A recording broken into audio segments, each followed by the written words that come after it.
मायके से स्नेह और अपनापन पाना बेटियों का अधिकार।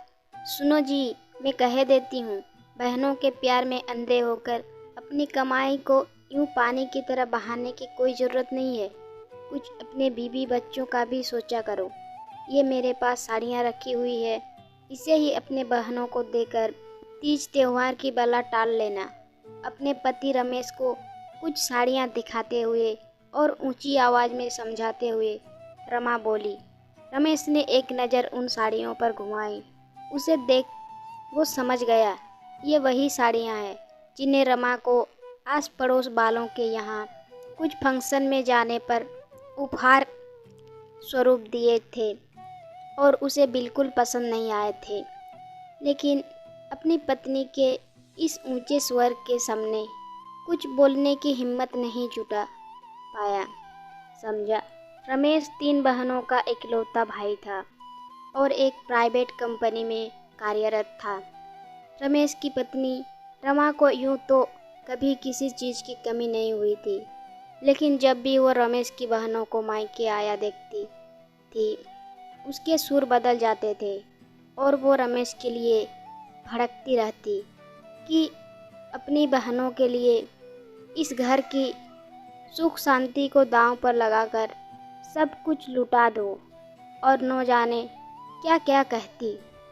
रमेश अपनी पत्नी का स्वभाव जानता था, इसलिए उसको नज़रअंदाज करता था और कुछ कहता भी नहीं था। कुछ दिनों बाद ही तीज त्योहार आ गए और उसमें रमेश की तीनों बहनें अपने मायके यानी रमेश के घर आई, इसलिए उन्होंने उसका बुरा भी नहीं माना। रमा उन सबको आए देखकर कुड़बुड़ाती हुई अपने कमरे में चली गई और रमेश से कहने लगी, देखो, मैं कह देती हूँ, जो मेरी बचत के पैसे फिजूल में अपनी बहनों पर खर्चा किए तो ये सभी आ गए मुंह उठाकर तीज त्योहार के बहाने पैसे ऐंठने।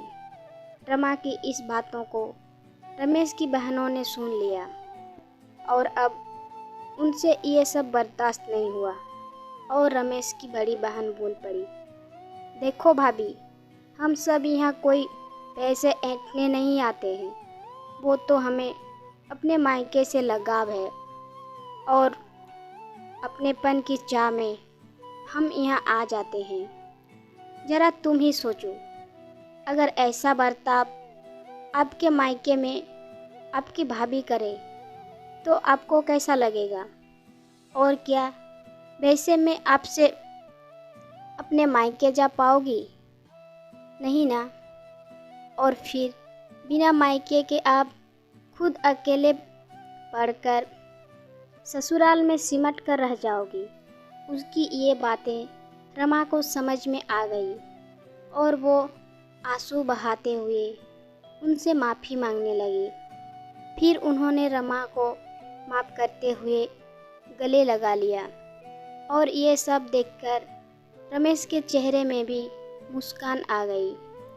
अब रमा को समझ आ गया था कि हर बेटी के दिल में मायके से लगाव आजीवन बना रहता है और मायके से स्नेह अपनापन पाना उसका अधिकार भी होता है।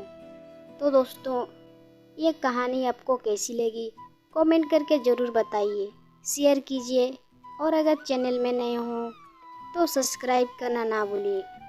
ये कहानी सुनने के लिए बहुत बहुत धन्यवाद।